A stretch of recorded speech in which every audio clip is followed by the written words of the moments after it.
Okay, so pushing the flip flow up as high as it can go, just so we have minimal bending. This does require a bit of force. I have swapped gloves to make it easier because the other ones were covered in the numbing lubricant. So I've got the catheter in situ, indwelling, but I have not inflated the balloon. I have actually left that bit for you to actually watch.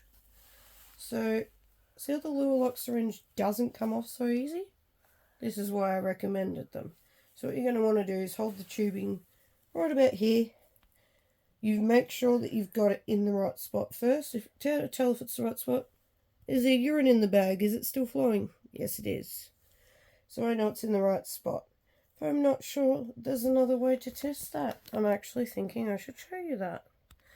So let's try and find out. So if you're not really sure, you can go, alright, we're not sure where it is. We're going to temporarily disconnect this whilst keeping it sterile. So now we get the hard part of pulling this bit off.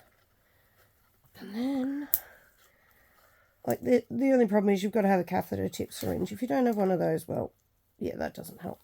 So I'm going to leave that on my sterile field because it's okay, it's all good. It's not going anywhere. Catheter tip syringe, lid off. Now, see the port? Now this is actually known as flushing the catheter, right? So it's a 60ml catheter tip syringe. You're going to insert that in there and you want to really push it in there. Now I know there's quite a few of you that actually would have loved to have seen this done, so then you know how to do it. I'm actually showing it as part of my video. Not that I need to, but good way to confirm it's in the right spot. Now I haven't inflated the balloon just yet. So what I'm going to do is I'm going to try and attempt to. So my 10ml, now this takes a bit of practice, so don't get upset if you don't get it first go. Gently push on it, not too hard, just slowly. If you're getting to about 3-4 mils and it's starting to feel still comfortable, keep proceeding with it. You can let go just gently and keep pushing down. Let go again, push down a bit further. Now, this is the best way to tell if it's actually in the right spot. And mine is filled up completely. So now watch, see how that doesn't come off so easy? How to snap it off easy if you've got hardly any hands is like that. Put that on our sterile field. Now, I'm going to check, does it flush? So if this plunger actually sends the irrigation water inside me and comes back out, it's flushing perfectly fine. So just gently pushing it. You do not want to force this. You don't want to like push the plunger down too quick. It can hurt the person that you're doing it to or hurt yourself. Depends on if you're doing someone else's or your own. You want to keep in mind that they're comfortable through this. The only time they won't be comfortable is if they don't ever have anything in their bladder, then it will hurt. Or you don't have anything in your bladder. I've had some void down in the bag, which is just great and all. So that's instilled in perfectly fine. It's gone in the tubing. Tubing is not yet secured, but the balloon is up. Now, the better way of doing this, I don't know if this is how doctors teach it, or nurses, gently pull on the plunger. Do not abruptly pull the plunger. You want to slowly pull it and expect that it will have possibly some debris, some urine, and whatever else comes out of you in it. This is also a good way to dislodge a blood clot. So just slowly pulling it. You only want to put 30 mils in. You got to put 60 mils in, you're only getting 60 mils out. You won't clear a blockage like that. Now, you will feel a weird sort of sensation on the inside when the maximum volume that can come out has come out, which I just felt then. It felt like a squeezing sensation on the inside. So I can just gently just push a little tiny bit. Now, I'm going to show you a little trick with this one. It's going to be look ridiculous, but trust me, it works. If you've got strong muscles on the inside, you can push it back in like that. And then on the inside, you're going to push with your bladder like you were going to urinate. So I'm going to flick my finger away from the plunger, You're going to see this randomly fill up a bit more.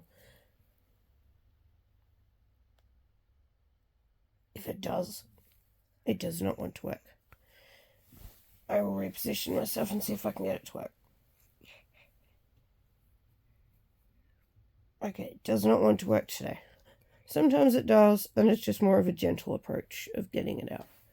Usually it works with gravity.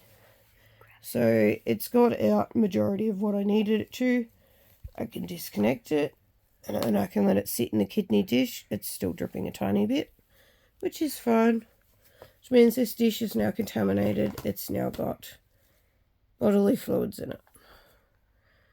So, now that I've still got this, I've only connected it once. But what I'm going to show you first, because most of you haven't seen it, is actually a few of you, the community of, catheters, have actually said, how do I refill the catheter balloon? Guess what? I have a little helper that can help me. Need one of these Luer Lock syringes if you could. I'm going to get someone else to hold it. Well, my helper goes and grabs another Luer Lock syringe, the irrigation water, and the little cup that I get. That should be at the end of the bed.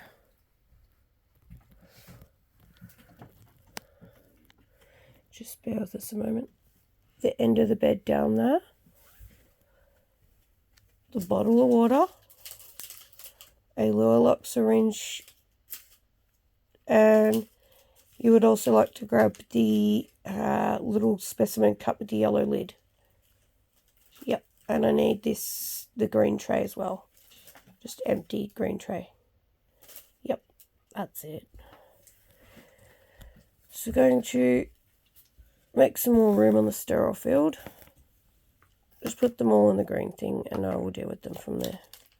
And these things do not need to be done like with sterile gloves. They can be done with any. So, that was the syringe I used before. Now, you can use it to take it back out again.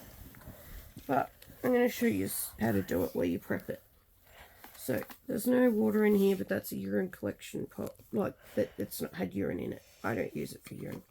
I use it to do this trick. So, I've got my water for irrigation.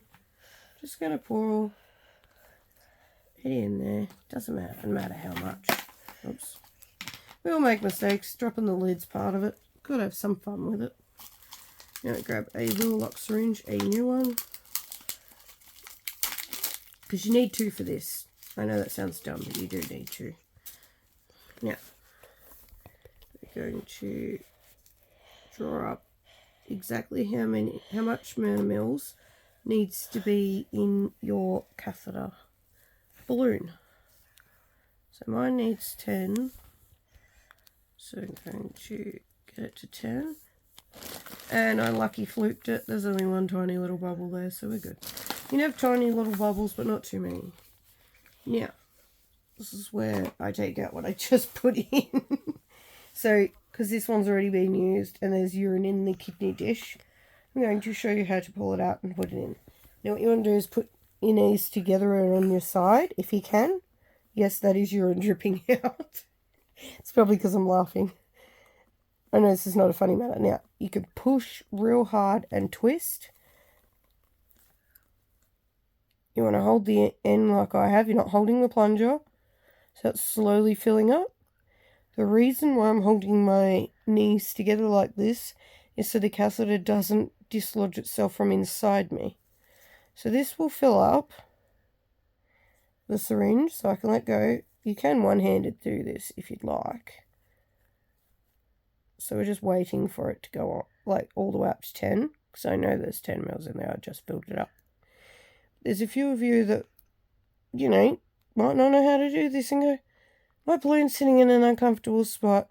I just went to the loo and it moved on me. Now, you do not want to pull the plunger on this.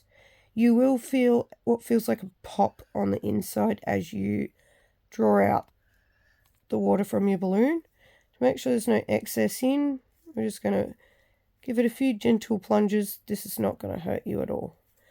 Take that off. I'm going to put that down there. Then we're going to grab a new one. We have 10 mils in there. Going to, now because it's Luer Lock, remember, Luer Lock's what you want. You want to be able to twist it and put it on. See, otherwise it would have just got pee and water everywhere. Just going to empty some of that because it's going everywhere. Another good reason to have gloves on. Now look, I will show you how to do this one-handed. You need to make sure this is pushed on really good. Slowly push. Very slowly. So if it hasn't moved and it's inflating in the right spot, you should not feel any discomfort. It's in the wrong spot. It's either too far in or too far out. You should be able to move it just a teensy bit. If you can feel it too far in the wrong direction, you might know how to reposition it. One trick to how I actually managed to place my catheter. I'm right hand dominant, but I'm ambidextrous, so I use my left hand when inserting the catheter and when I did it before, because I just did that off camera, obviously, because it would be weird to do it on camera. I'm not doing that. I would use the two fingers and my thumb like this, because I'm a female, just to sort of stop the catheter tubing ending up in my vagina instead of my urethra. And then my right hand is the hand that I hold the catheter in. Alright, so I've done that completely one-handed, but I've had a lot of practice. Now, as you can tell, there is plenty of urine coming out. It means it's correctly placed. If you're not getting urine out and you've been very well hydrated, as you can tell I am by how watered down my urine is, just camera guy, just have a little bit of a little look-see there. Now, my little camera guy obviously was not in the room when I placed my catheter. I do not film that stuff. But I ran it through underneath my clothing so that I could show you guys this stuff, because some of you really wanted to know. And I'm like, who's going to show them if they don't know what they're doing? So that's now done. How cool is that? I just showed you how to do it. 1, 2, done. Easy as pie. Now, I'm going to move that out the way.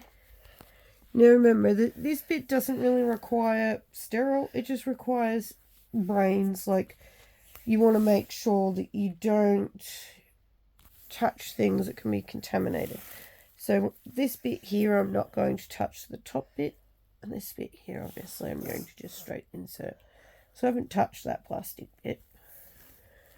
I'm going to secure it just really snug. You don't want to touch any of the bits that connect.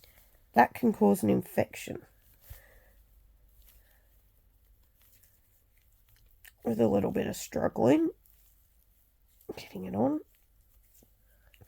Now I change my bags weekly. Or like what I've just done, I've only just put one on. Because I don't always wear a Foley. Or indwelling, if you want to call it that. Now that I've just let the amount of urine that needed to come out, doesn't always go down the tube straight away, as you can tell.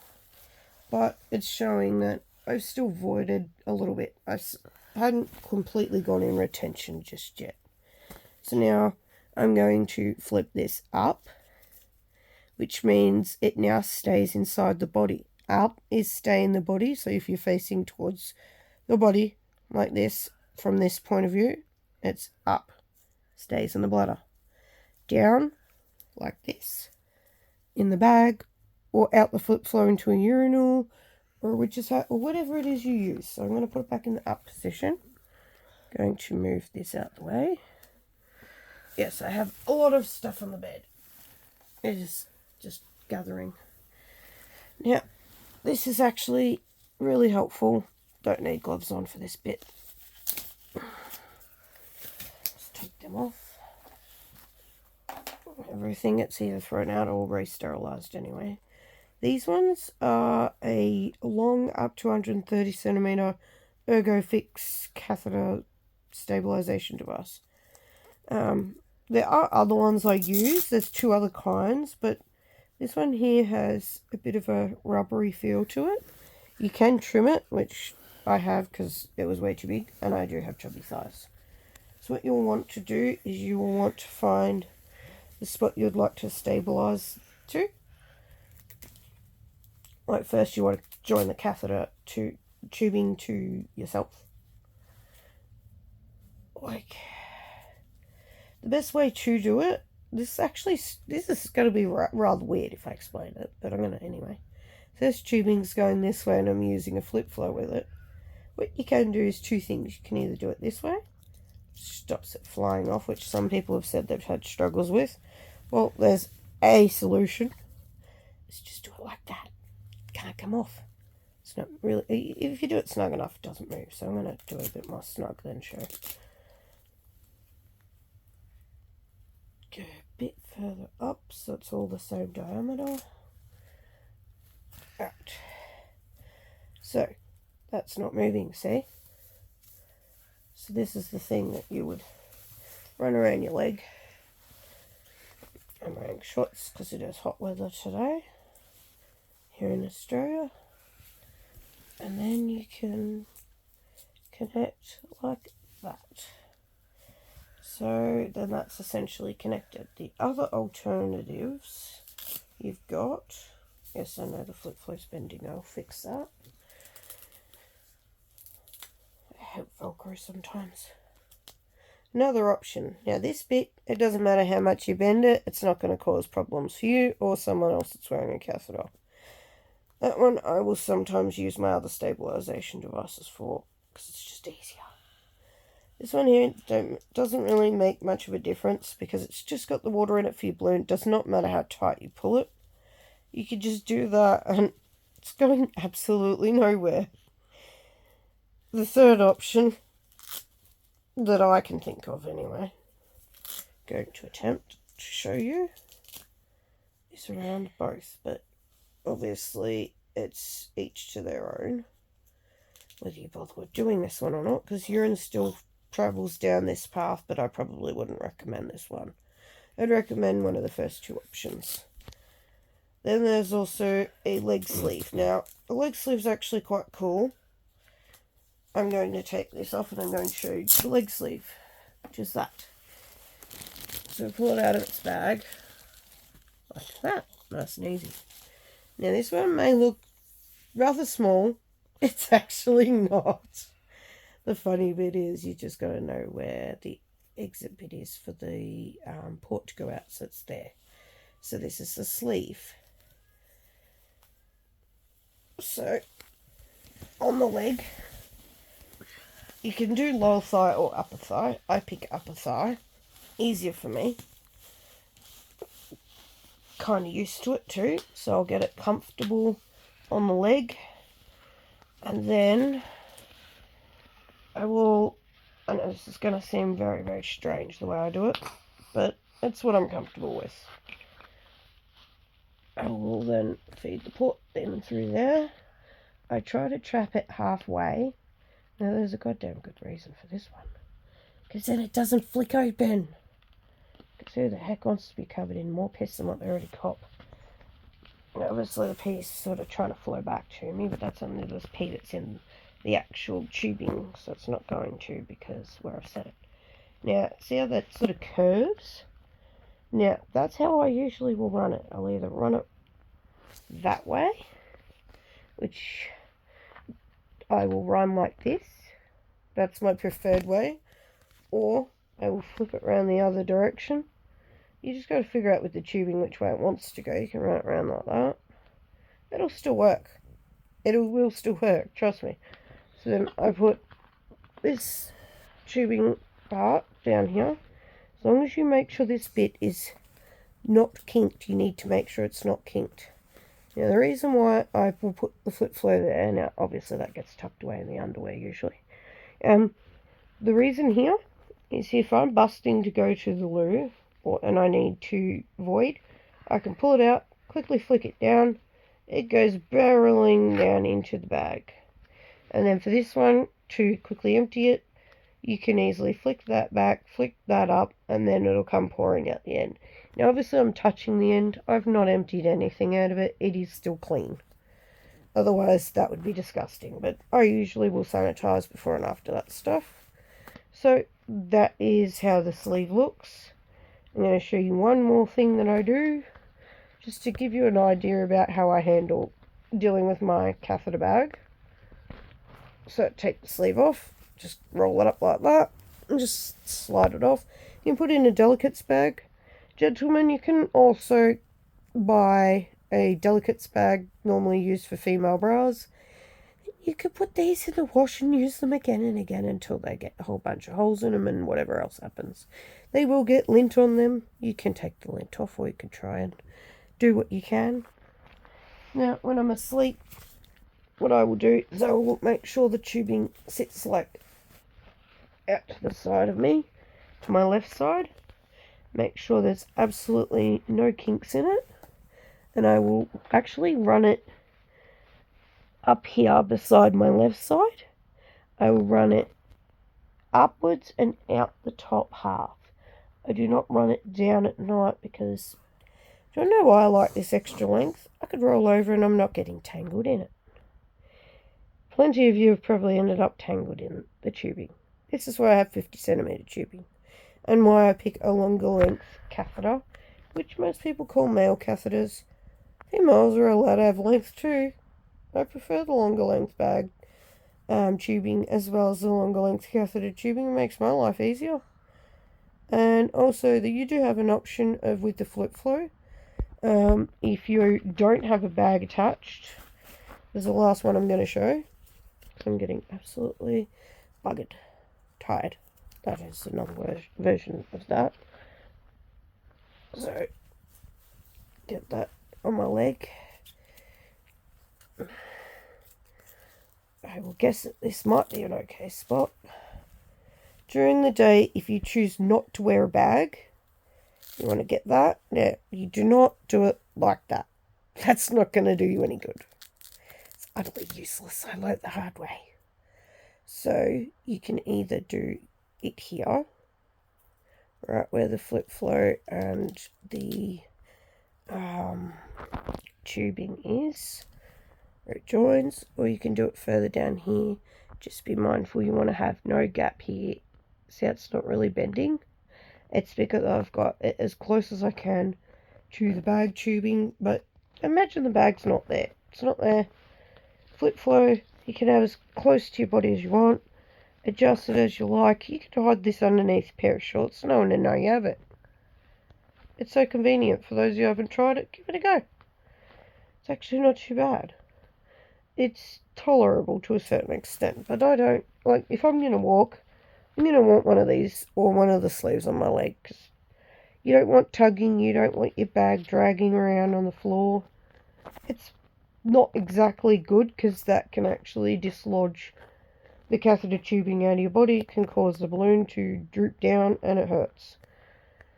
So hopefully anyone who has any questions, feel free to comment and let me know what your questions are, or if you'd like to learn some other things in some future videos. That is the last I have for you. Thanks for tuning in to Living with Problems, and have a great night.